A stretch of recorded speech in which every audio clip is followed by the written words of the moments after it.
Baik Bapak Ibu, kita akan masuk di dalam firman Tuhan. Hari ini saya akan meneruskan membahas Injil dalam Perjanjian Lama, membahas pada kali ini, kali yang ke-13 dengan satu tema, yaitu ketenangan dan kelegaan tetapi yang palsu. Mari kita buka Alkitab kita baca secara bertanggapan dari Kejadian pasal 44. Meskipun sebenarnya kita akan membahas dari Kejadian pasal 43, tetapi saya kira ini akan terlalu panjang sehingga kita membaca dari Kejadian 44 ayat pertama sampai dengan ayat ke-17 saja. Saya akan membaca ayat yang ganjil, ayat pertama. Bapak Ibu akan membaca ayat yang kedua. Saya minta bersama dengan song leader membaca ayat yang kedua dan juga demikian seterusnya sampai ayat 17. Kejadian pasal 44, judulnya Piala Yusuf hilang dan didapati. Ayat pertama, sesudah itu diperintahkannyalah kepada kepala rumahnya, isilah karung orang-orang itu dengan gandum seberapa yang dapat dibawa mereka, dan letakkanlah uang masing-masing di dalam mulut karungnya. Dan pialaku, piala perak itu, taruhlah di dalam mulut karung anak yang bungsu, serta uang pembayar gandumnya juga. Maka diperbuatnyalah seperti yang dikatakan Yusuf. Ketika paginya hari terang tanah, orang melepas mereka beserta keledai mereka.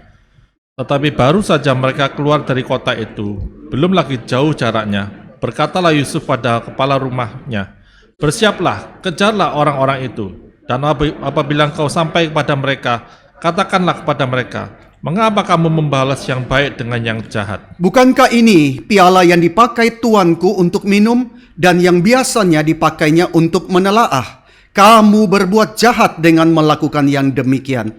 Ketika sampai kepada mereka, diberitakannya kepada mereka perkataan Yusuf itu. Jawab mereka kepadanya, mengapa tuanku mengatakan perkataan yang demikian? Jauhlah daripada hamba-hambamu ini untuk berbuat begitu. Bukankah uang yang kami dapati di dalam mulut karung kami telah kami bawa kembali kepadamu dari tanah Kanaan? Masakan kami mencuri emas atau perak dari rumah tuanmu? Pada siapa dari hamba-hambamu ini kedapatan piala itu? Biarlah dia mati, juga kami ini akan menjadi budak tuanku. Sesudah itu berkatalah ia, ya usulmu itu baik. Tetapi pada siapa kedapatan piala itu, hanya dialah yang akan menjadi budakku, dan kamu yang lain itu akan segera bebas dari salah. Lalu segeralah mereka masing-masing menurunkan karungnya ke tanah, dan masing-masing membuka karungnya. Dan kepala rumah itu memeriksanya dengan teliti. Ia mulai dengan yang sulung sampai kepada yang bungsu. Maka kedapatannya lah piala itu dalam karung Benyamin. Lalu mereka mengkoyakkan jubahnya dan masing-masing memuati keledainya, dan mereka kembali ke kota. Ketika Yehuda dan saudara-saudaranya sampai ke dalam rumah Yusuf, Yusuf masih ada di situ. Sujudlah mereka sampai ke tanah di depannya. Berkatalah Yusuf kepada mereka, perbuatan apakah yang kamu lakukan ini? Tidakkah kamu tahu bahwa seorang yang seperti aku ini pasti dapat menelaah? Sesudah itu berkatalah Yehuda, apakah yang akan kami katakan kepada tuanku? Apakah yang akan kami jawab? Dan dengan apakah kami akan membenarkan diri kami? Allah telah memperlihatkan kesalahan hamba-hambamu ini. Maka kami ini, budak tuankulah kami, baik kami maupun orang pada siapa kedapatan piala itu. Tapi jawabnya, jauhlah daripadaku untuk berbuat demikian. Pada siapa kedapatan piala itu, dialah yang akan menjadi budakku. Tetapi kamu ini pergilah kembali dengan selamat kepada ayahmu. Mari kita masuk dalam doa. Kami berdoa, bersyukur ya Tuhan, pada hari pertama di dalam minggu ini, sebelum kami memulai segala kesibukan kami, Tuhan membawa kami untuk datang beribadah. Biarlah kami terus datang di dalam ibadah dengan kesadaran bahwa kami sedang menghadap kepada Allah pencipta langit dan bumi, dan yang memberikan kepada kami firman dengan penuh kemurahan, yang memberikan kepada kami Kristus, Sang Firman yang telah menjadi manusia, yang menjadi pendamaian bagi kami. Kami bersyukur jikalau Tuhan begitu mengasihi kami, yang kami sendiri tahu, kami sama sekali tidak layak untuk memperoleh kasih seperti itu. Sebab kami tahu dalam hati kami, betapa kami penuh dengan keberdosaan, kami penuh dengan hal yang akan mendukakan Tuhan. Tetapi Engkau telah mengampuni kami, dan membawa kami untuk menjadi milik kepunyaan-Mu. Kami serahkan waktu ke depan ini. Kami berdoa sekali lagi Tuhan, berikanlah firman-Mu kepada kami. Jangan jauhkan firman itu ya Tuhan. Walaupun seringkali kami lebih mengejar apa yang menjadi kesukaan kami, sesuatu materi yang lebih rendah daripada kami. Kami terus mengejar dan menjadikannya sebagai Tuhan. Tetapi kami minta pengampunan Tuhan. Dan kami bersyukur jikalau Tuhan masih berbelas kasihan. Tuhan mengkaruniakan kepada kami firman-Mu. Sertailah hamba-Mu, pimpinlah setiap kami. Berikanlah rendah hati kepada kami untuk belajar firman. Dalam nama Tuhan Yesus kami berdoa dan kami serahkan waktu ke depan. Amin. Apakah saudara saat ini merasa hidup saudara baik-baik saja? Apakah saudara merasa semuanya sedang berjalan lancar? Apakah saudara sedang berada di dalam keadaan tenang, di dalam keadaan hidup yang lega? Mungkin ya, dan mungkin juga tidak. Mungkin banyak saudara yang sedang bergumul, yang sedang mengalami goncang di dalam hidupnya. Nah, jikalau saudara saat ini sedang hidup baik-baik saja, saya mau tanya, apakah saudara siap jikalau Tuhan mendadak menggoncang hidup saudara, menggoncang apa yang saudara sedang sebut sebagai ketenangan dan kelegaan yang saudara sedang alami? Apakah saudara siap? Kita kemungkinan besar akan berkata, kita tidak siap. Kita tidak siap jikalau hidup yang baik ini Tuhan goncang. Ada banyak orang yang ketakutan. Di dalam hidup yang Tuhan berkati selalu ada ketakutan. Habis ini Tuhan pasti akan melakukan sesuatu yang merampas kesenangan saya. Habis ini Tuhan pasti akan lakukan sesuatu yang membuat saya tidak tenang, yang membuat saya tidak lega. Banyak orang yang hidup dengan memandang Tuhan sebagai perampas kebahagiaan.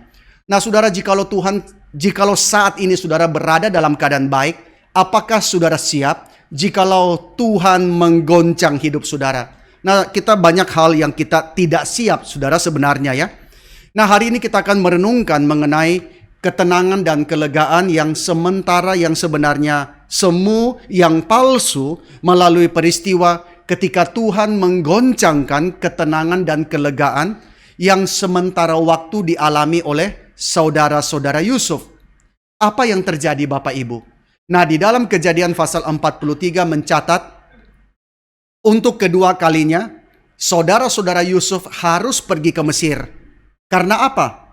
Karena bahan makanan sudah makin menipis. Kelaparan belum selesai. Kekeringan belum tuntas. Dan Yakub mengatakan, kenapa kalian hanya duduk-duduk saja? Berpandang-pandangan, pergilah, carilah. Pergilah beli bahan makanan. Mereka sebenarnya tidak mau. Karena mereka tidak mau berhadapan dengan penguasa Mesir itu. Tetapi kali ini mau tidak mau mereka pergi. Sebab kalau tidak mereka bisa mati kelaparan.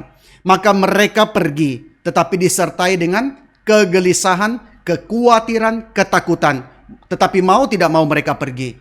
Nah, di dalam sepanjang perjalanan mereka terus pikir 3 hal yang begitu berat. Mereka terus memikirkan bagaimana mereka menjawab, bagaimana mereka mencari solusi terhadap 3 hal yang mereka rasa begitu berat. Yang pertama ialah waktu mereka pulang dulu, mereka bawa gandum. Waktu mereka buka karungnya, ternyata uang beli gandum ada di dalam. Nah, ini kan kita akan dituduh pencuri. Nah, ini pasti kita dijebak. Kalau kita kembali, kita pasti akan dituduh pencuri, kita akan ditangkap, dipenjarakan, dijadikan budak. Bagaimana kita jawab? Lalu yang kedua, Simeon sedang ditahan di situ. Apakah kita bisa membebaskan Simeon yang sementara ditahan, nanti ikut pulang bersama dengan kita? Mereka tidak yakin, mereka tidak tahu. Lalu yang ketiga, penguasa itu suruh bawa Benyamin. Wah, Benyamin ini anak yang paling disayang oleh Yakub. Yakub punya banyak anak, tetapi dia hanya cinta betul kepada satu istri, yaitu Rahel. Dan Rahel hanya punya 2 anak, Yusuf dan Benyamin. Yusuf sudah dianggap mati. Lalu sekarang Benyamin diminta pula dibawa. Kalau ada apa-apa terjadi kepada Benyamin, bagaimana? Apalagi Yehuda sudah memberikan garansi kepada Yakub bahwa dia akan membawa pulang Benyamin. Mereka terus pikir apa yang harus dikerjakan, apa yang harus dijawab. Tetapi ketika mereka sampai di Mesir, apa yang terjadi? Semua sakit kepala itu hilang dengan ajaib, saudara.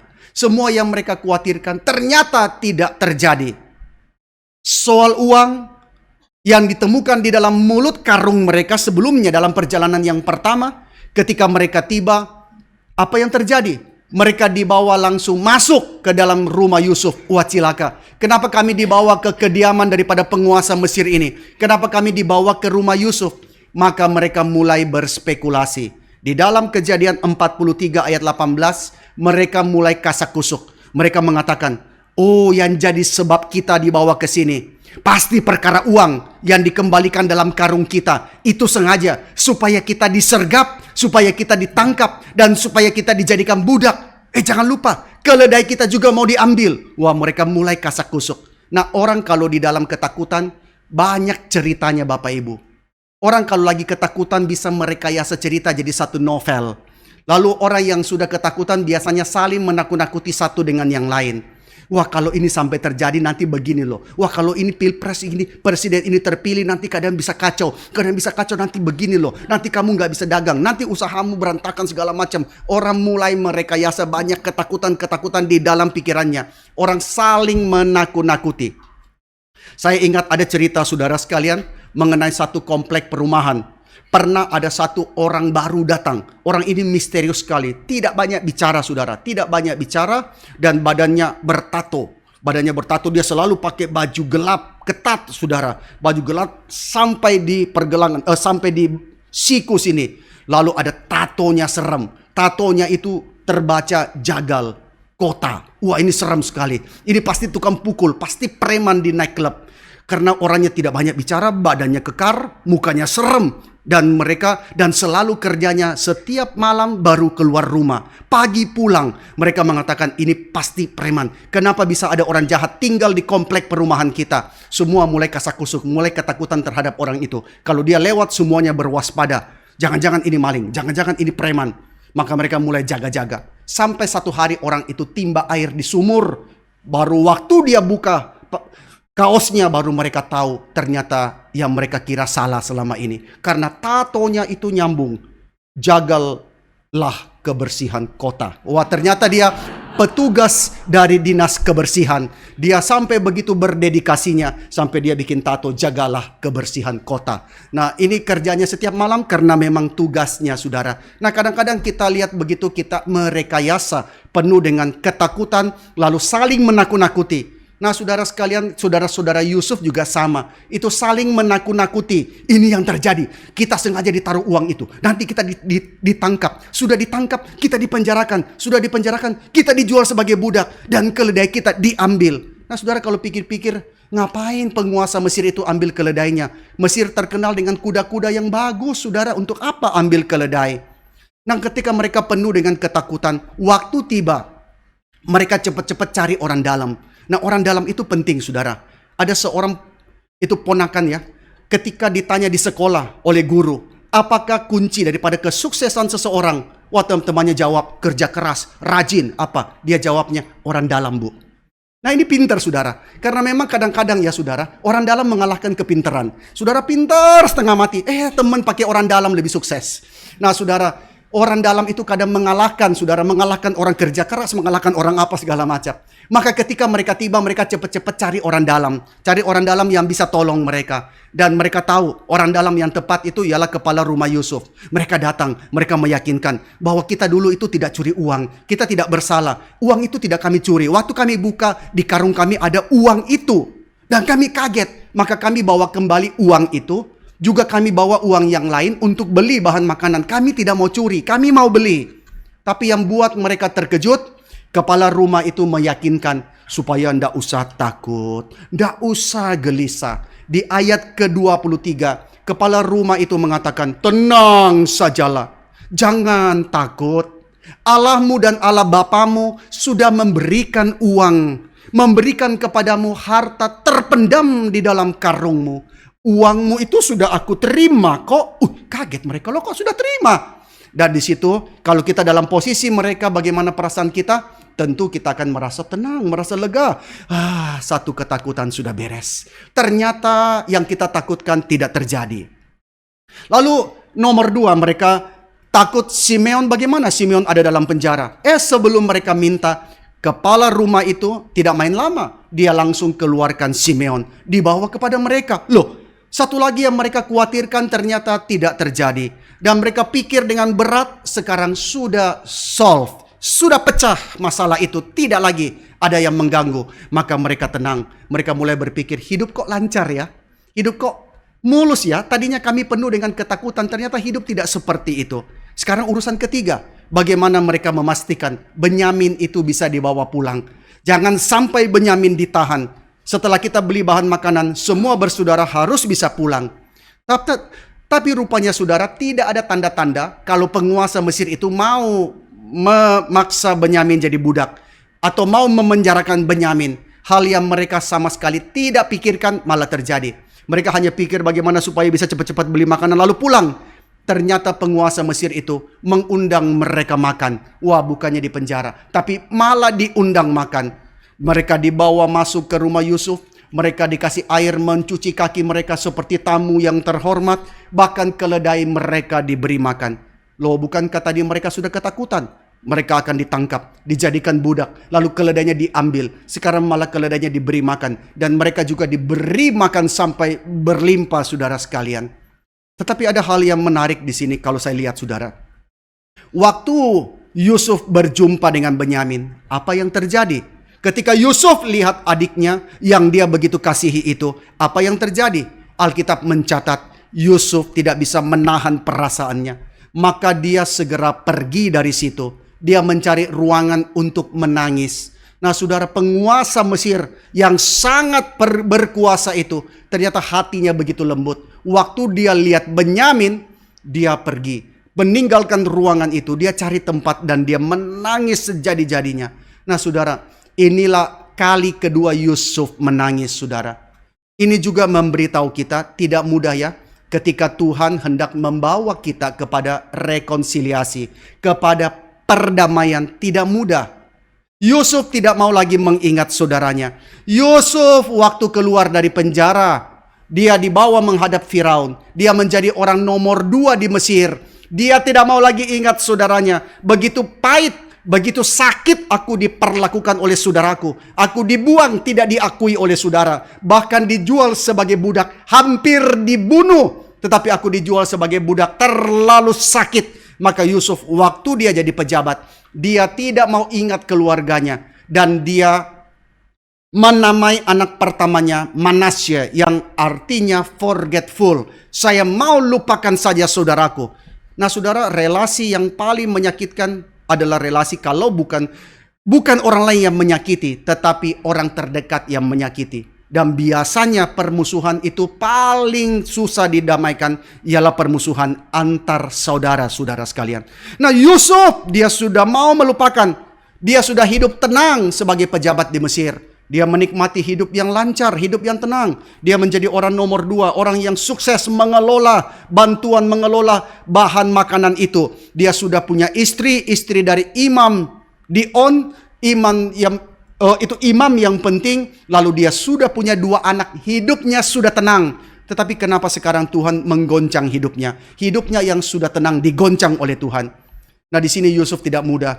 Maka dia pergi menangis, Tuhan, kenapa aku harus berjumpa lagi dengan saudara-saudaraku? Kenapa aku harus berjumpa lagi dengan adik yang dia paling sayangi, yaitu Benyamin? Yusuf menangis, saudara. Tetapi di sini juga kita bisa lihat bagaimana Tuhan terus memelihara hati Yusuf.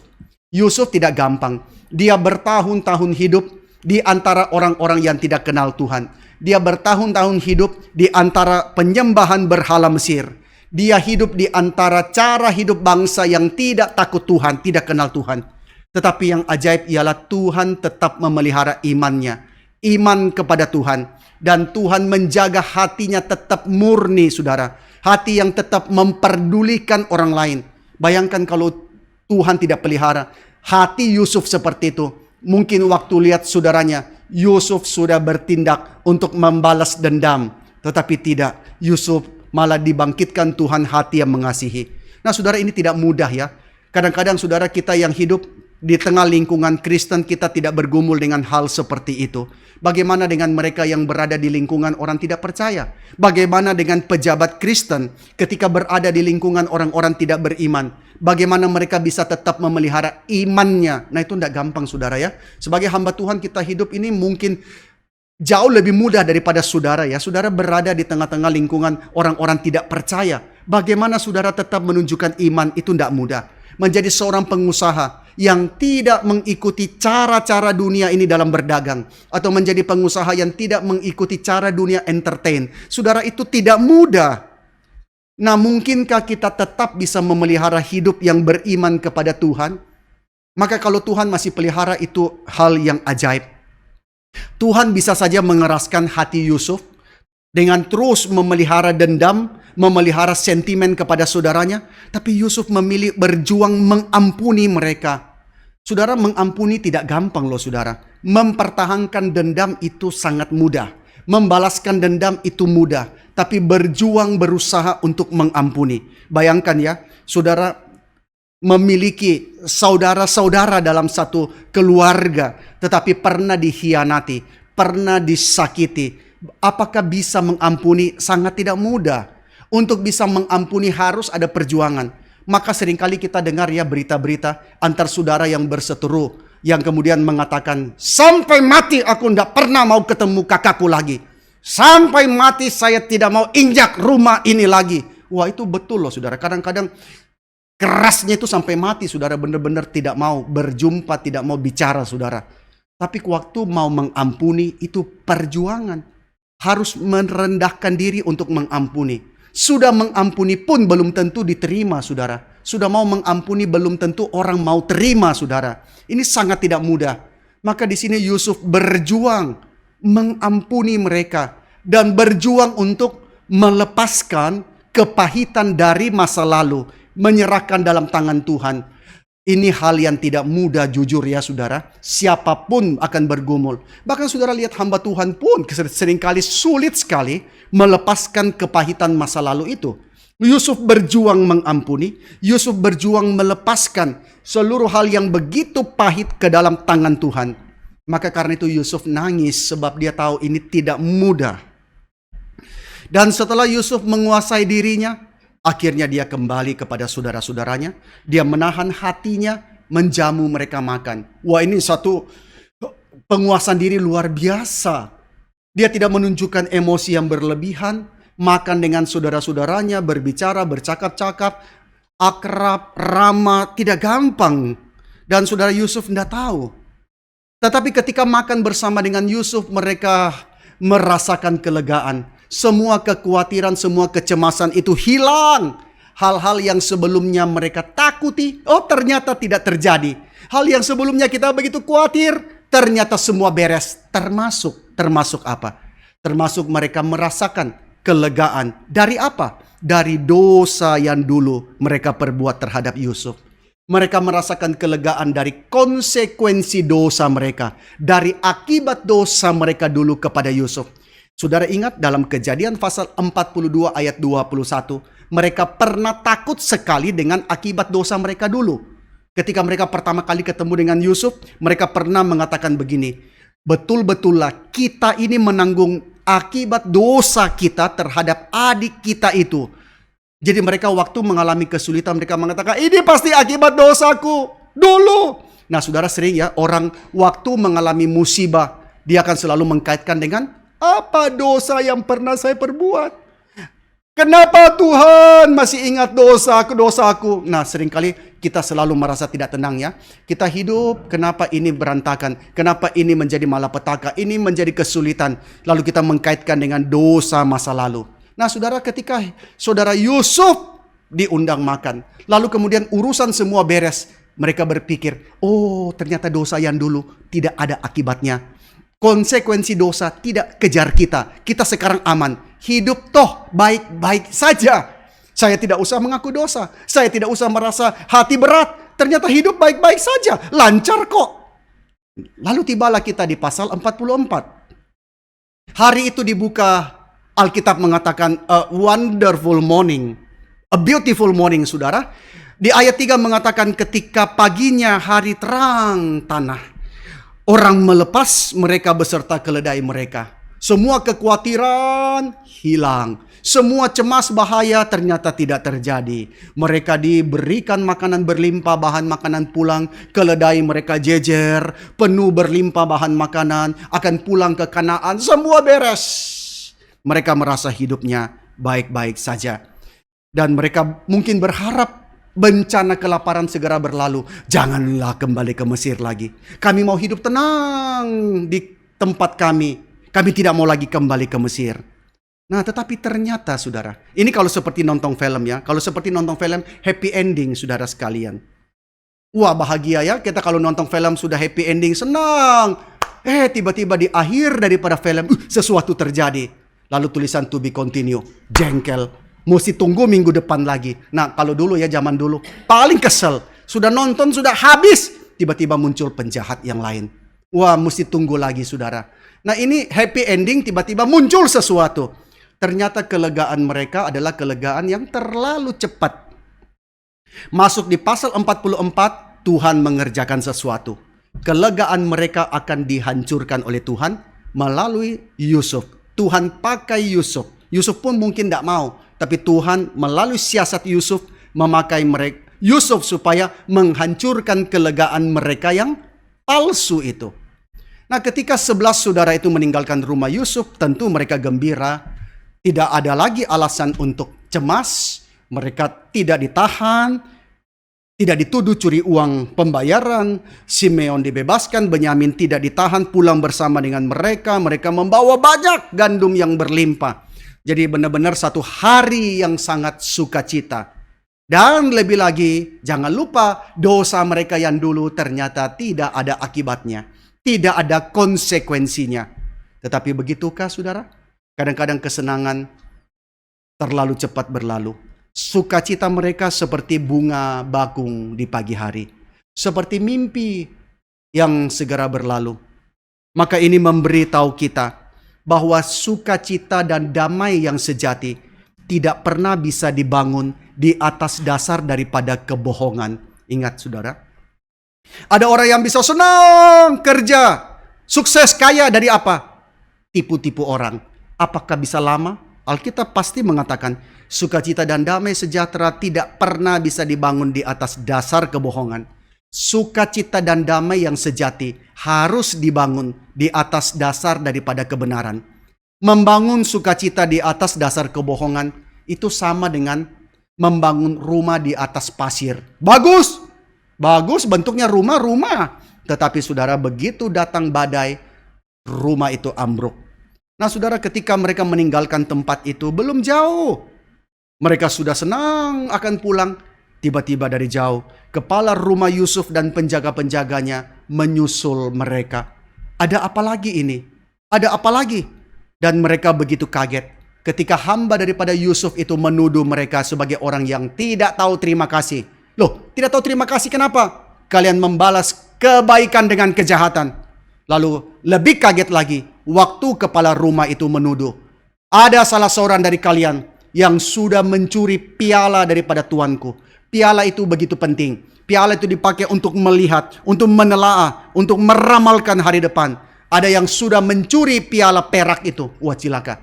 Kalau curi uang hukumannya berat, tapi masih lebih mending daripada curi sesuatu barang yang dikaitkan dengan keberadaan dewa-dewa, keberadaan daripada ilahi. Ini hukumannya tidak terbayangkan. Maka mereka tidak terima. Mereka yakin mereka tidak bersalah. Mereka mengatakan, bukankah kita dulu waktu bawa pulang, kami bawa pulang karung ada uang, kami tidak ambil loh, kami kasih tahu, kami kembalikan loh. Kami ini orang yang jujur. Kalau kami ini pencuri, uang yang dulu itu kami sudah simpan. Lalu kepala rumah itu tidak peduli. Dia mulai turunkan karungnya, diperiksa satu persatu. Dan periksanya pintar lagi. Begitu menegangkan. Dari yang paling tua sampai yang paling muda. Wah, ini kalau nonton film ini suspense terus saudara, tunggu. Dari yang paling tua, coba dia periksa dari yang paling muda. Begitu dapat, wah sudah ada pialanya, langsung ketangkap. Ini mereka dibuat sport jantung. Dari yang paling tua, tidak ada. Dari yang kedua, tidak ada. Lalu mereka tegang. Sampai yang terakhir, akhirnya piala itu didapatkan.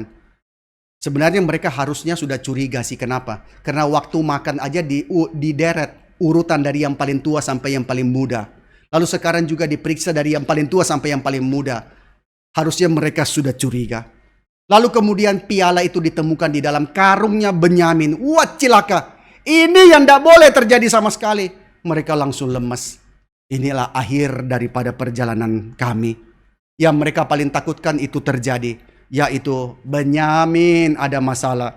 Harusnya Benyamin pulang. Benyamin ada masalah. Mereka begitu ketakutan sampai mengkoyakkan baju. Itu sama seperti kalau dengar kabar kematian. Maka mereka koyakkan bajunya. Mereka meratap. Tapi tidak bisa bikin apa-apa.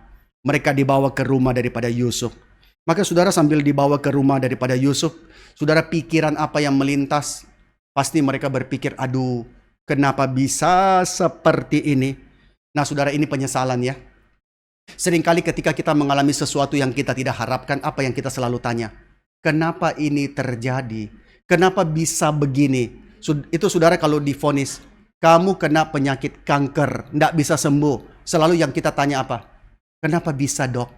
Saya salah apa? Makannya salah? Atau hidupnya tidak beres? Atau apa? Kenapa bisa? Nah kita akan selalu bertanya, Tuhan, kenapa bisa begini? Lalu mereka mulai pikir bagaimana membuktikan kalau kita tidak salah. Bagaimana kita jawab? Kenapa? Lalu mereka lihat Benyamin. Mereka bilang, Benyamin, kenapa you begitu bodoh? Ambil. Benyamin bilang, saya nggak ambil. Kenapa ada dalam karungmu? Nah mereka mulai bertanya, kenapa semua itu bisa terjadi? Lalu kenapa mereka begitu bodohnya bilang, kalau sampai ada yang ambil dimatikan, kami sebagai budak. Wah cilaka, ternyata ada. Berarti Benyamin akan dimatikan. Kami semua jadi budak. Kenapa bikin proposal begitu? Mereka nggak tahu harus jawab apa. Kalau sampai Yakub tanya di mana Benyamin, wah mereka akan membuat Yakub berduka 2 kali. Sudah kehilangan Yusuf, kehilangan Benyamin. Mungkin mereka bertanya satu hal yang semua orang tanya, kenapa Tuhan? Kenapa Tuhan engkau lakukan itu kepada kami? Banyak hal yang kita tidak mengerti yang kita alami. Dan ketika kita mengalami adalah hal yang wajar. Kita bertanya, kenapa Tuhan engkau biarkan saya mengalami itu? Kenapa Tuhan tidak cegah? Nah ini yang mereka juga tanyakan. Kenapa Tuhan melakukan itu pada kami? Kenapa Tuhan goncang hidup kami? Padahal kami baru saja mendapatkan kelegaan. Kami baru saja tenang. Kami rasa hidup baik-baik saja. Kenapa Tuhan mendadak goncang hidup kami? Mereka tidak bisa jawab. Tetapi di situ memberitahu bahwa mereka tidak sadar. Masih ada satu urusan yang sangat penting yang belum beres. Yaitu apa? Mereka belum membereskan dosa mereka dulu terhadap Yusuf dan Yakub. Mereka merasa baik-baik saja. Padahal ada yang belum dibereskan dalam relasi mereka. Karena mereka masih menyimpan rapat-rapat dosa mereka dulu. Mereka belum mengakui dosa mereka di hadapan Tuhan. Dan belum ada pertobatan yang sungguh-sungguh di hadapan Tuhan. Maka dosa itu membuat mereka berada di luar daripada rencana Allah.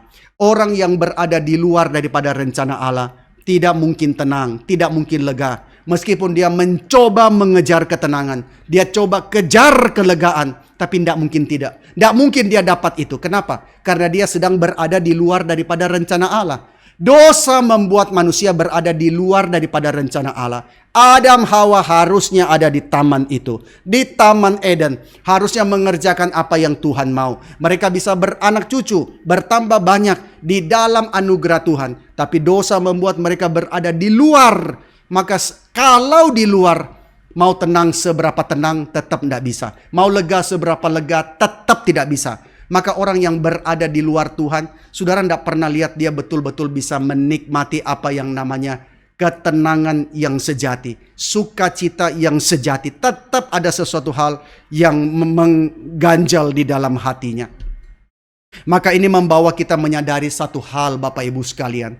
Bahwa mengalami ketenangan dan kelegaan yang palsu ya saudara. Yang palsu itu hal yang berbahaya saudara. Hal yang berbahaya. Seperti orang sakit berat, tapi minta dok, nanti hasil check up ditukar ya. Kasih yang bagus-bagus saja. Atau maunya dokter bilang hidupmu sehat, tidak ada masalah. Dok, saya bayar mahal ya dok, tolong kasih tahu yang bagus-bagus. Nggak ada kan ya? Kita kalau pergi dokter kan, kita rela dokter kasih tahu yang paling jelek pun juga karena kita sudah bayar mahal. Tidak ada orang yang bayar mahal lalu bilang, "Dok, saya kan sudah bayar mahal. Tolong jangan bicara yang jelek-jelek ya, Dok. Awas ya. Saya nggak mau kesini lagi, Dok." Enggak kan, kita cari dokter yang paling bagus, yang bisa diagnosa paling jujur. Nah, saudara, orang sama dengan orang yang puas dengan hasil check up abal-abal, lalu merasa hidupnya baik-baik saja. Nah, saudara, perhatikan bahwa ketika seseorang berpikir bahwa dia baik-baik saja dengan Tuhan, baik-baik saja relasinya, hanya karena apa? Hanya karena hidupnya lancar, karena hidupnya tidak banyak masalah, dan semua berjalan on the track. Maka saudara, orang itu sebenarnya sedang bermain-main dengan malapetaka, saudara. Orang yang hidup tidak takut Tuhan. Saudara, beda ya. Orang yang ke gereja sama orang yang takut Tuhan beda ya. Bisa banyak orang ke gereja, tapi tidak banyak orang yang takut Tuhan. Orang yang hidup tidak takut Tuhan, tapi rasa rohani baik-baik. Kenapa? Karena rajin pergi gereja. Karena rajin ikut-ikut pelayanan. Karena rajin kasih uang sama gereja. Bahwa merasa bahwa hidupnya baik-baik saja. Tuhan harus tunduk sama saya. Kenapa? Karena saya baik sama Tuhan. Nah, saudara, orang yang tidak takut Tuhan, tapi rasa rohani baik-baik. Karena rajin ke gereja, rajin ikut-ikut pelayanan, rajin kasih persembahan. Dan semuanya lantas, pekerjaannya lancar, keuangannya lancar, badannya sehat, semuanya berjalan dengan baik. Sesungguhnya itu orang yang sangat bahaya hidupnya. Jadi saudara, orang yang sangat bahaya loh. Orang yang sangat bahaya kalau dia rasa rohani baik-baik, tapi kita tahu bahwa dia hidup tidak takut Tuhan. Nah, dulu saya pernah kenal satu orang yang dia pernah bersaksi. Orang itu pernah menjalani hidup yang sangat lancar. Dia setiap minggu pergi ke gereja. Dia ceritakan, dia bahwa pada saat itu dia pergi ke gereja di Kemayoran. Dia pergi gereja, bawa istri, bawa anak, hidup dia rasa baik-baik saja. Anak sekolah minggu, dia setiap minggu pasti ke gereja. Lalu dia kasih persembahan. Tapi dia akui hidupnya tidak beres. Setiap malam dia menjalani hidup yang sangat mengerikan, saudara. Berganti-ganti. Saudara nggak usah diceritakan, saudara sudah tahu betapa mengerikan hidupnya. Setiap malam, saudara sekalian, setiap malam. Dan dia mengatakan, pada saat hidup seperti itu, keuangan saya lancar, badan saya sehat. Dan dia kesaksian, dia mengatakan, setelah saya kembali kepada Tuhan, setelah saya betul-betul bertobat, dia mengatakan, jujur, bisnis saya turun 50%. Waktu hidup tidak beres, bisnisnya lancar. Dia merasa diberkati Tuhan. Toh hidup saya tidak beres juga lancar kok. Hidup saya tidak beres juga Tuhan berkati. Yang penting ke gereja, yang penting kasih persembahan. Tetapi dia sadar, akhirnya itu hidup yang sangat bahaya. Lancar saudara, lancar. Hidup yang rasa lega, seakan relasi dengan Tuhan dan sesama itu beres, padahal tidak. Amsal 14 ayat 12 mengatakan, hidup itu seperti apa? Ada jalan yang disangka orang lurus, tapi ujungnya menuju maut.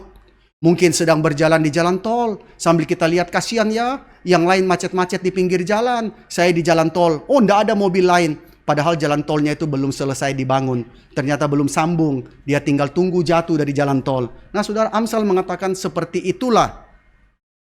Dan Yesus mengatakan dalam perumpamaannya seperti orang kaya yang bodoh. Orang kaya mana ada yang bodoh sih? Orang kaya bisa kaya pasti pinter enggak? Pasti pinter dong saudara. Kalau saudara lihat orang miskin, saudara mengatakan ini pasti bodoh, enggak bisa kerja, enggak sekolah. Tapi kalau sudah lihat orang kaya kan enggak mungkin saudara bilang ini orang kaya bodoh. Loh, bisa kaya pasti pinter saudara. Ya paling tidak pinter korupsi, paling tidak pinter nipu, kan pinter loh saudara. Tapi Yesus kan bilang ada orang kaya yang bodoh. Orang kaya yang bodoh kenapa? Karena dia merasa sebagai orang yang diberkati. Dia tidak neko-neko loh, dia bisnisnya jujur loh saudara. Dia bisnisnya dan diberkati panennya. Sampai dia harus membangun lumbung. Sampai dia terus bingung. Bingung apa? Bingung taruh duitnya di mana. Nah ini saudara bingung jenis lain. Ada orang yang bingung cari duit di mana.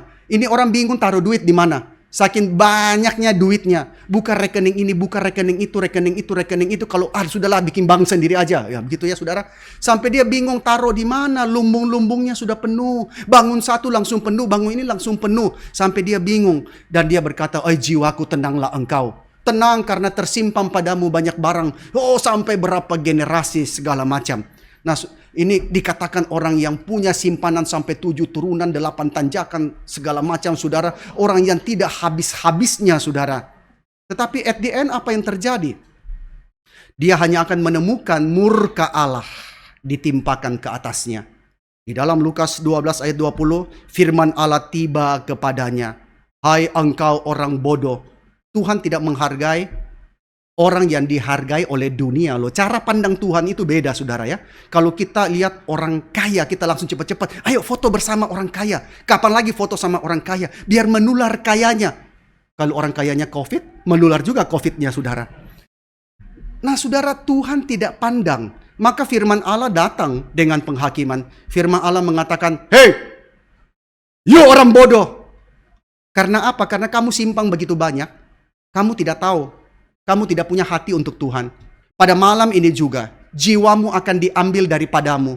Kamu yang simpan itu semua, untuk apa itu nantinya? Banyak orang setelah mati, semua rekening jadi rebutan anak. Semua kekayaan itu menjadi alat perpecahan saudara sekalian. Dan Tuhan mengatakan bodoh sekali bukan? Nah inilah yang Tuhan kerjakan. Tuhan tidak mau saudara-saudara Yusuf pulang dengan kelegaan yang palsu. Tuhan tidak mau. Tuhan tidak mau mereka rasa baik-baik aja, lalu melanjutkan hidup seperti sebelumnya, menempuh jalan hidup sendiri. Tuhan tidak mau. Kenapa? Karena Tuhan mengasihi umat pilihannya. Kenapa Tuhan tidak mau saudara hidup nyaman? Tuhan kok jahat? Baru juga nikmati. Karena Tuhan mengasihi saudara. Tuhan mengasihi saudara.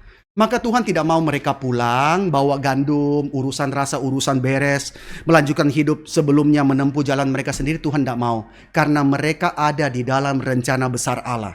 Mereka ada di dalam rencana kekekalan Allah. Mereka akan menjadi nenek moyang dari 12 suku Israel. Yang melaluinya Allah menghadirkan berkat bagi segala bangsa. Melalui jalur daripada Yehuda, Allah akan menghadirkan Sang Mesias. Raja damai. Raja damai yang hadir masa berasal dari keluarga yang tidak ada damai. Maka Allah harus membawa mereka kepada perdamaian. Mereka akan menghadirkan sang Raja damai ke tengah dunia. Mana boleh tidak ada perdamaian di antara mereka. Jadi Allah hendak membereskan relasi mereka yang pernah dirusak oleh dosa. Membereskan sesuatu yang pernah dirusak itu tidak gampang. Kalau saudara beli piano baru. Pianonya baru gres. Wah saudara tidak ada usaha, cuma keluar duit. Tapi kalau saudara beli piano rusak, lalu saudara perbaiki, itu tidak gampang. Tetapi Allah hendak membereskan relasi mereka yang pernah dirusak oleh dosa. Dengan cara apa? Bukan menjauhkan mereka dari dosa itu. Dari konsekuensinya bukan. Tetapi dengan memperhadapkan mereka kepada dosa masa lalu mereka. You mau hindari? Tidak. Tuhan akan pertemukan, perhadapkan. Yang pada akhirnya harus mereka akui. Dan pada akhirnya mereka harus masuk kepada pertobatan yang sungguh-sungguh serius. Hanya melalui cara inilah rekonsiliasi itu bisa terwujud dan kelegaan, ketenangan yang sejati itu baru bisa diperoleh. Selama 22 tahun, saudara bayangkan. 22 tahun saudara Yusuf dengan diam-diam cermat menyembunyikan dosa-dosa mereka. Mereka menyembunyikan, menutupi dosa mereka dulu secara diam-diam. 22 tahun saudara. Mereka tidak pernah mau menceritakan kebenaran atas apa yang terjadi kepada Yusuf. Dan nampaknya mereka merasa hidup mereka baik-baik saja. So far so good. Baik-baik saja. Tidak ada konsekuensi yang berarti. Kami semua 11 masih hidup. Bahkan kami ke Mesir dapat makanan. Kami bisa pulang. Semua urusan beres. Dan mereka tidak takut bahwa kejahatan mereka akan terbongkar. Kenapa? Karena satu-satunya yang bisa membongkar itu adalah Yusuf. Dan Yusuf mereka yakin sudah mati. Maka di dalam Kejadian 44 ayat 20 mereka mengatakan begini. Kami masih mempunyai ayah yang tua dan masih ada anaknya yang muda yang lahir pada masa tuanya. Kakaknya sudah mati. Hanya dia sendirilah yang tinggal dari mereka yang seibu. Nah saudara, mereka rasa dosanya tidak mungkin terungkap. Karena Yusuf sudah mati. Tidak ada yang bisa cerita. Tetapi saudara jangan lupa bahwa kebenaran tetap akan menemukan jalannya. Nah ini kalimat ya saudara, pegang baik-baik. Kebenaran tetap akan menemukan jalannya. Saudara berbuat hal yang baik, saudara diam-diam, nggak ngomong ya. Tetap itu akan menemukan jalannya untuk diketahui. Saudara berbuat hal yang jahat juga, tetap akan menemukan jalan untuk diketahui. Maka saudara, kebenaran tetap akan menemukan jalannya. Ada sebuah buku yang ditulis oleh Richard Weaver. Richard Weaver pada tahun 1948, dia menulis satu buku yang berjudul Ideas Have Consequences. Pikiran-pikiran selalu memiliki konsekuensi. Pesan daripada buku itu singkat. Jikalau engkau tidak hidup seturut kebenaran, maka engkau akan menanggung konsekuensinya. Maka jangan pikir semua pikiran manusia yang kreatif. Tapi kalau engkau tidak hidup seturut kebenaran, pasti ada konsekuensi.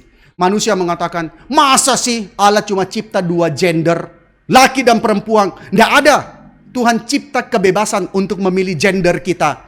Tuhan ciptakan kebebasan untuk menikah. Masa sih cuma 1 laki-laki dan 1 perempuan? Kita bisa bebas melakukan apa yang kita mau. Tuhan bilang apa? Biarkan. Kalau kamu memang mau hidup dalam dosa, biarkan. Tetapi kamu akan menanggung konsekuensinya. Sekarang orang mulai bingung. Orang mengatakan, boleh dong, laki jadi perempuan, boleh dong. Kenapa dilarang? Tetapi sekarang mulai ada kesulitan. Ya, ini ada isu yang di Olimpiade ya. Meskipun tidak jelas apakah itu transgender atau bukan. Tetapi sudah dirasakan di Amerika ketika para wanita yang mendapatkan beasiswa melalui jalur sport, olahraga, mereka mulai protes. Kenapa? Karena banyak transgender yang kemudian jadi wanita, lalu berlomba, tentu lebih jago, tentu lebih kuat, karena mereka laki, lalu mendapatkan beasiswa itu, merebut jatah beasiswa dari yang perempuan. Maka itu menjadi satu kesulitan, bagaimana bereskan itu. Nah itu tidak gampang. Maka saudara ingat, semua hal memiliki konsekuensi saudara. Jangan pikir hal yang kita bebas menentukan. Tuhan bilang, yuk pikir bebas ya. Tunggu waktunya. Pendeta Stephen Tom pernah mengatakan, semua pikiran yang menentang Tuhan itu punya bom waktu sendiri. Semua memiliki self-defeating factor. Memiliki hal yang akan menghancurkan itu pada waktunya. Maka jangan pikir semua hal itu tidak ada konsekuensi. Buku itu mengatakan, jikalau engkau tidak hidup seturut kebenaran, maka engkau akan menanggung konsekuensinya. Anak bebaslah, dia memilih gender sendiri. Nanti semua kebingungan saudara. Saya nggak tahu, sekarang katanya ada berapa ya? 20 lebih gender ya saudara. Berarti kalau kita mau bikin toilet, saudara nggak muat saudara. Nggak muat, saudara mau, saudara saya mau cari WC. Oh WC apa?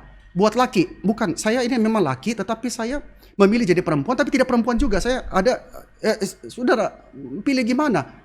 Kan serba salah. Atau orang mengatakan, saya ini perempuan loh, lalu masuk toilet perempuan. Loh, yang perempuan kaget. Loh, kamu masuk sini. Loh, saya mengidentifikasikan diri saya sebagai perempuan.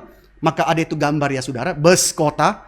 Dia ada itu tulisan di depan biasa kan ya. Itu rute-rutenya kan ya. Ada bus kota yang tulisannya begini. This is bus, but it identify itself as train. Dia memang bus, tapi dia menyebut dirinya sebagai kereta api. Boleh dong, kan bebas. Jangan kamu yang menentukan, saya yang menentukan dong. Nah saudara, ini kan serba salah. Maka saudara lihat, sekarang di dalam kehidupan daripada saudara-saudara Yusuf, Allah akan menyatakan kebenaran itu. Untuk apa? Untuk kebaikan mereka. Dan Allah akan menyatakan itu untuk tergenapinya rencana besar Allah bagi keselamatan di tengah dunia ini. Karena selama berpuluh-puluh tahun, mereka hidup dalam kelegaan yang palsu. Mereka simpan rapat-rapat dosanya, tidak mau bereskan, hanya kubur dosa itu. Apakah mereka bisa hidup dengan tenang? Tidak, saudara. Saudara jangan kira ya, orang yang menyimpan dosanya itu hidup dengan tenang. Pilatus dicatat apa? Sejarah mengatakan dia sampai mati terus cuci tangan, mengatakan darah. Karena merasa dia telah menyalibkan orang yang tidak bersalah. Apakah orang yang mengubur dosanya hidup dengan tenang? Tidak. Sekali lagi, sebab dosa selalu membawa konsekuensi. Hidup saudara-saudara Yusuf tidak pernah ada ketenangan sejati. Yakub hidupnya tidak tenang. Yusuf sendiri hidupnya tidak ada ketenangan. Dia harus menamai anaknya Manasye.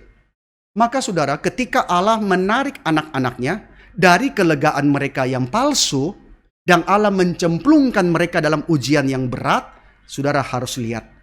Kadangkala itulah cara yang Allah pakai untuk membawa anak-anaknya kepada kelegaan dan ketenangan sukacita yang sejati. Perhatikan ya, kadang-kadang Allah tarik daripada kelegaan yang palsu. Kita tidak suka. Tuhan, aku tidak mau. Kok tiba-tiba jadi miskin?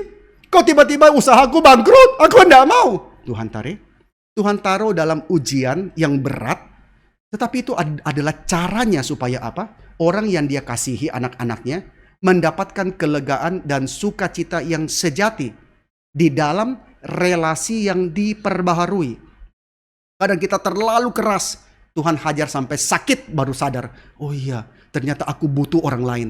Nah saudara sekalian, bagi orang yang dikasihinya, ingat ya, bagi orang yang dikasihi oleh Allah, Allah mau mereka itu berubah.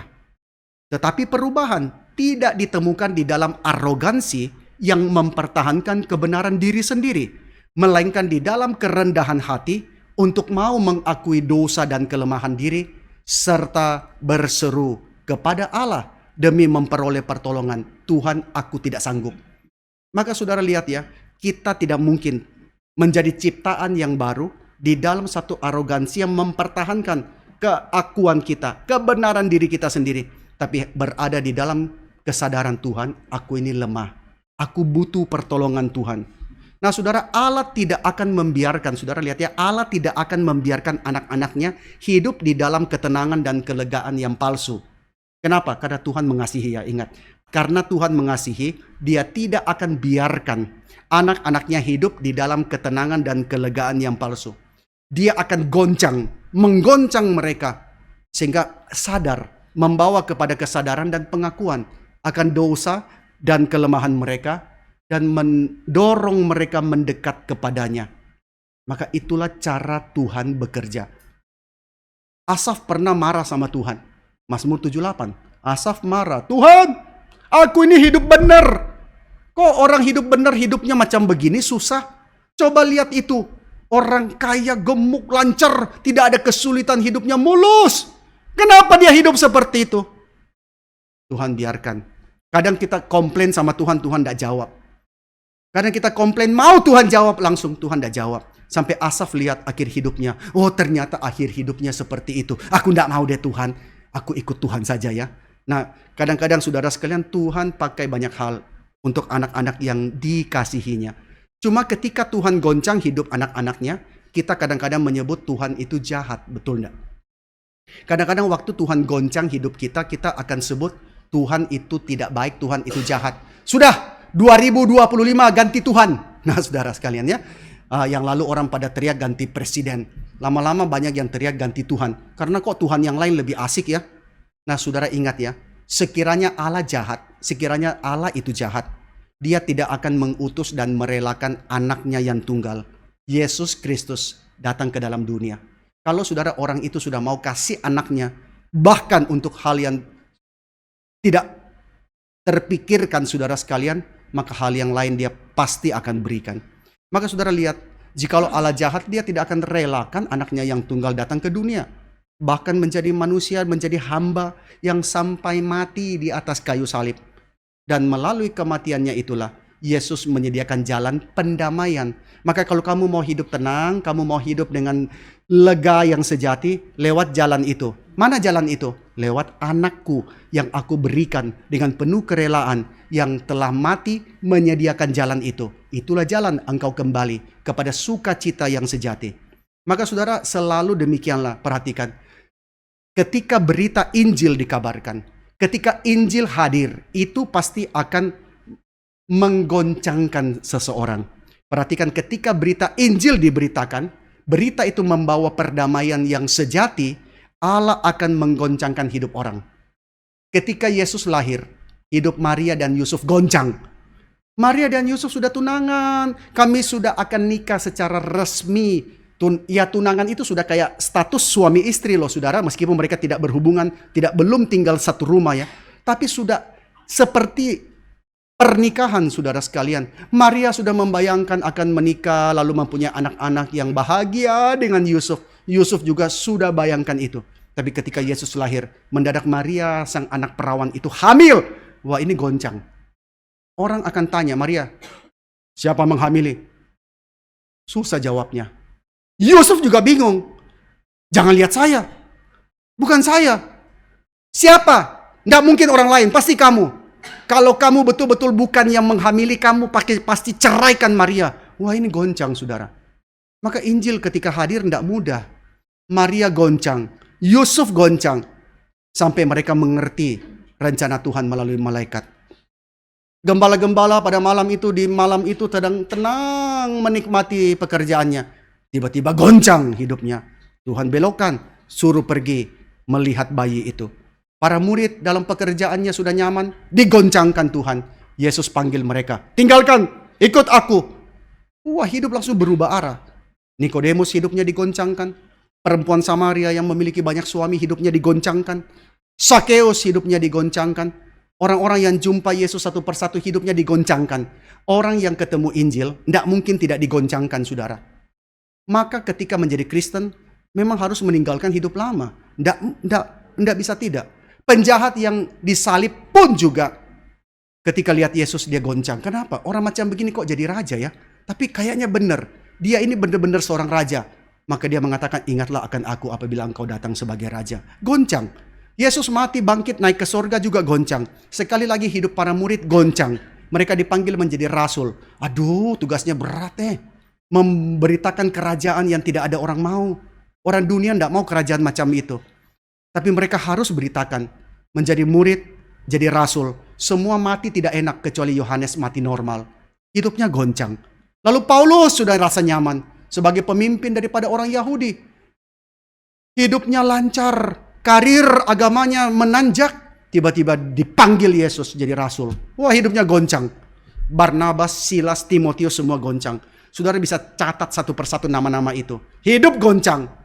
Itu saudara sekalian. Tapi itu yang Tuhan kerjakan. Semuanya digoncangkan Tuhan supaya apa? Supaya mereka mau tidak mau taat. Karena kalau kita tidak digoncangkan, kita tidak taat, saudara. Banyak orang kalau tidak digoncangkan Tuhan tidak taat.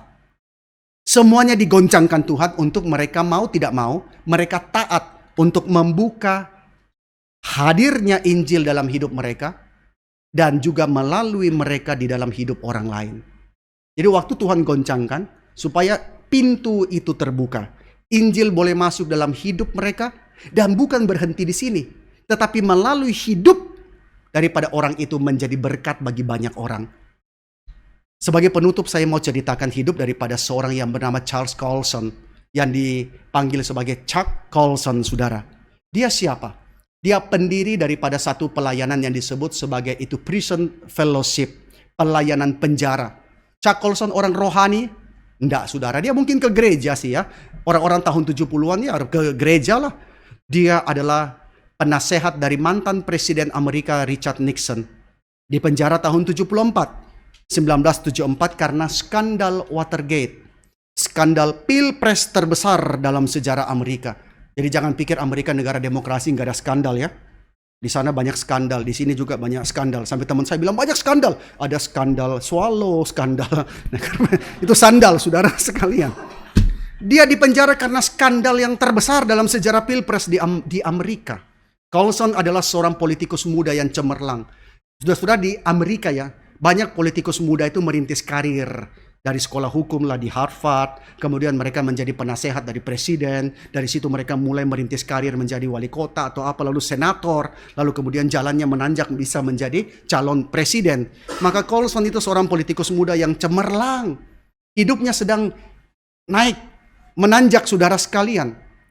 Tetapi hidup yang sedang menanjak itu mendadak harus berubah. Karena apa? Karena ada skandal politik yang mempermalukan, yang begitu besar di Amerika, yang terkenal sampai ke seluruh dunia. Sesuatu menggoncang hidupnya.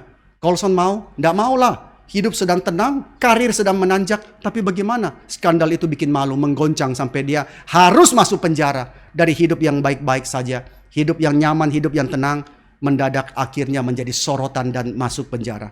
Tetapi saudara, goncangan itulah yang kemudian Tuhan pakai membawa Colson menjadi seorang Kristen yang sungguh-sungguh. Di tengah-tengah kasus yang menghebohkan itu, seorang kawan akrabnya memberikan kopi salinan dari buku Mere Christianity, karya daripada C.S. Lewis. Nah, saudara, kawan yang baik, ketika teman susah, kasih buku, saudara ya. Kadang-kadang kita kalau teman susah kasih samcang. Wah, saudara, makin stres, makin makan, makin cepat mati, saudara. Teman yang baik kasih buku. Dan bukunya juga buku yang baik. Jangan kasih buku Shinchan apa segala macam, saudara. Kasih buku yang baik. Maka dia kasih buku Mere Christianity dari C.S. Lewis. C.S. Lewis juga dulu adalah seorang ateis yang sama sekali sulit percaya Tuhan. Tapi Tuhan goncangkan hidupnya sehingga dia akhirnya jadi Kristen yang sungguh-sungguh. Akhirnya Colson menjadi seorang Kristen. Dan Saudara sekalian, dia pernah mengatakan satu kalimat untuk membuktikan kebangkitan Yesus yang berkenaan dengan pengalaman dia ketika diadili. Dia mengatakan begini, di sini kami 12 orang yang paling berkuasa di Amerika Serikat. Ialah Presiden Nixon, penasehatnya, menteri-menteri, 12 orang yang paling berkuasa di Amerika yang diadili karena kasus Watergate. Dia mengatakan semua pemerintahan, kekuatan pemerintahan ada di ujung jari kami. Kami bisa lakukan apapun juga. Tetapi saudara, 12 orang yang paling berkuasa itu, kami bahkan tidak bisa mempertahankan kebohongan itu hanya dalam 3 minggu. Jadi mereka sudah saling atur nih. Kalau ditanya jawab ini, ditanya jawab itu, jawab itu, jawab itu. Itu saja mereka tidak bisa mempertahankan kebohongannya dalam 3 minggu, saudara. Sudah terbongkar. Lalu dia mengatakan begini, apakah Anda bisa mengatakan kepada saya bahwa para rasul yang tidak berdaya, tidak punya power, yang merupakan outcast, orang yang dibuang, dikejar-kejar di negeri mereka sendiri, yang dilempar batu, dianiaya, yang dipukuli, tetapi selama 40 tahun lebih tidak satu pun yang pernah menyangkali kebangkitan Yesus. Coba bayangkan, kalau Yesus tidak bangkit, coba bayangkan, kami ini 12 orang loh, punya power yang paling besar di seluruh dunia. Semua kekuatan pemerintahan ada di jari kami, tapi 3 minggu saja kami tidak bisa pertahankan kebohongan itu.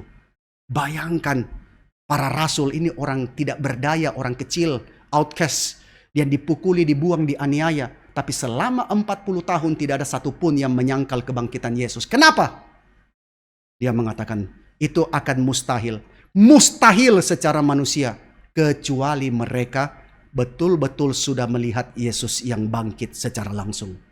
Maka itu membuktikan kebangkitan Yesus bagi dia. Nah saudara, hidup Colson yang berubah itu dengan prison fellowship-nya itu Tuhan pakai untuk memberkati hidup para napi. Siapa yang mau peduli para napi? Tapi dia pakai Colson untuk menjangkau para tahanan. Menjangkau para mantan tahanan yang keluar dari penjara yang orang akan memandang mereka dengan skeptis. Menjangkau keluarga para mantan tahanan itu dengan Injil. Dia menjadi orang yang dipakai Tuhan begitu luas. Nah saudara, jikalau Tuhan tidak goncang hidupnya, kita tidak tahu, mungkin dia akan menjadi presiden, tapi sudah itu. Jadi apa, kita nggak pernah tahu. Tetapi Tuhan goncang hidupnya. Dia rasa baik-baik saja, tenang, nyaman, lega, masih muda, bright, cemerlang, menuju kepada puncak karir. Tetapi Tuhan goncang. Masuk penjara, malu. Tapi setelah itu Tuhan pakai dia. Mengubah hidup banyak orang. Maka saudara, ini cara Tuhan bekerja. Kadang-kadang kita mau mengatur hidup kita dengan cara kita ya. Kita mau mengatur Tuhan, aku sudah punya skenario. Skenario hidupku sampai aku mati. Aku mau mati umur 90, sehat, masih kuat, makan, tiba-tiba lemes, mati. Nah kita sudah mengatur cara mati kita kan ya. Kita pernah nggak kita atur dalam hati kita ngomong sama Tuhan, Tuhan aku mau matinya cara begitu Tuhan. Sambil makan enak mati. Ada sih ya memang makan enak mati loh saudara ya. Ada ya. Tapi kita juga nggak mau begitu. Kita maunya kalau bisa kita sudah atur semuanya dengan baik. Warisan sudah diatur, pekerjaan sudah diatur, tinggal mati. Ada sih saudara, itu guru saya ya, mantan guru saya. Di hari tuanya dia bukan orang kaya sih, mantan guru ya. Dia lagi duduk-duduk di depan rumah, tiba-tiba Tuhan panggil, sudah pergi. Orang mengatakan, kami mau hidup seperti itu, matinya seperti itu. Kita atur semuanya, skenario kita jelas. Umur sekian, saya lulus, umur sekian saya nikah, umur sekian punya anak, umur sekian punya rumah, umur sekian punya perusahaan, umur sekian, kita sudah atur. Tapi cara Tuhan itu berbeda. Tuhan seringkali bongkar ketenangan, kelegaan kita untuk membawa kita masuk kepada rencananya yang kita tidak mengerti. Tapi rencana itu begitu mulia. Kita tidak pernah tahu. Nah saudara, ketika saya bergumul menjadi hamba Tuhan, itu bukan di usia yang muda saudara. Usia 38. Sudah nyaman bekerja. Anak-anak sudah mulai besar. Sudah mulai masuk sekolah. Sudah nyaman hiduplah saudara. Tidak perlu memikirkan hal yang lain. Pelayanan sih pelayanan. Tetapi kan tidak usah sampai masuk sekolah teologi. Tapi terus Tuhan bikin rasa tidak tenang. Rasa gelisah, rasa deny. Tidaklah Tuhan tidak panggil. Enggak, Tuhan tidak panggil. Enggak Tuhan, enggak. Gitu ya. Terus begitu sepanjang tahun. Sampai akhirnya Tuhan kehendak-Mu jadi. Masuk sekolah teologi umur 38, sampai ada dosen yang tanya, itu Bapak tidak kesulitan mengikuti kuliah? Dikira dikira sudah sepuh gitu ya. Berat ini ya ikut kuliah. Ya memang berat lah. Sambil urus anak segala macam kan ya. Lalu ketika disuruh ke Surabaya juga tidak mau. Saya mengatakan Tuhan kalau bisa jangan. Karena sudah ada di Jakarta teman-teman banyak. Banyak jemaat yang dikenal. Itu pelayanan juga sudah ada kok di Jakarta. Kenapa mesti ke Surabaya? Surabaya tidak kenal siapa-siapa Surabaya. Tidak kenal siapa-siapa. Terus doa Tuhan, kehendak-Mu jadi. Tapi kalau bisa jangan Surabaya Tuhan. Tuhan kehendak-Mu jadi. Tapi jangan Surabaya Tuhan. Gitu ya. Tapi akhirnya mendarat di Surabaya tuh. Dan Tuhan pimpin sampai hari ini. Sudah 2016 sampai 2024. Tuhan pimpin, anugerah Tuhan cukup. Nah, saudara siap ya? Tuhan pernah goncang hidup saya. Mari kita doa ya, Tuhan goncang hidup saudara. Loh, kok ketawa gitu ya? Nggak rela, nggak mau Tuhan goncang. Mau tidak mau Tuhan, kalau mau goncang, Tuhan goncang. Loh ya saudara, kita mau tidak mau, kalau Tuhan mau goncang, Tuhan goncang. Tapi kalau Tuhan goncang, itu Tuhan goncang untuk rencananya yang mulia. Karena kita mungkin sementara di luar daripada rencana Tuhan. Maka Tuhan goncang supaya kita masuk rencana Tuhan. Dan rencana Tuhan itu adalah rencana yang baik. Ingat ya, Tuhan tidak pernah salah. Pendeta Stephen Tong selalu mengatakan, kalau Tuhan bisa salah, Tuhan sendiri malu jadi Tuhan. Wah betul ya. Saya dengar itu waktu masih kecil. Pendeta Stephen Tong dia bilang, Tuhan tidak pernah salah. Kalau Tuhan bisa salah, Tuhan sendiri malu jadi Tuhan. Oh betul juga. Maka kalau rencana Tuhan membawa kita ke satu tempat, kita percaya rencana Tuhan itu baik. Tapi goncang Tuhan, tidak apa-apa. Karena itu rencana Tuhan. Mari kita doa. Tuhan Bapa dalam surga, kami bersyukur. Sebab rencana Tuhan itu baik. Meskipun kami kadang tidak ingin, kami tidak mau. Hidup kami seringkali berada dalam keadaan yang sudah established. Susah ada tentu. Ada masalah tentu ada. Tapi kami rasa hidup kami sudah baik-baik saja. Kami tidak mau Tuhan goncang. Tapi jikalau Tuhan harus goncang, karena itu adalah rencana Tuhan yang mulia, dan rencana itu bernilai kekal, maka Tuhan ajar kami untuk taat. Tuhan ajar kami untuk rela. Meskipun sesungguhnya kami secara kedagingan tidak mau ya Tuhan, tapi Tuhan ajar kami melihat bahwa Engkau adalah Allah yang baik, dan Engkau begitu baik, sampai Engkau rela memberikan anak-Mu yang tunggal untuk menjadi korban, dimatikan bagi kami, supaya kami boleh dikembalikan menjadi ciptaan yang baru dalam Tuhan. Tuhan persiapkan kami. Banyak hal yang kami tidak mengerti. Tapi jikalau hal itu akan tiba, berikan kami kekuatan. Dan berikan kami visi melihat bahwa semuanya itu sesungguhnya berasal daripada kasih karunia Allah yang begitu mengasihi kami. Tuhan sertai jemaat-Mu satu persatu. Pimpinlah dalam hidup. Berikan kepekaan, berikan ketulusan, hati yang mengasihi Tuhan. Hati yang mau dibentuk oleh Tuhan, meskipun tidak mudah. Terima kasih ya Tuhan. Kami berdoa dan mengucap syukur dalam nama Tuhan Yesus. Amin.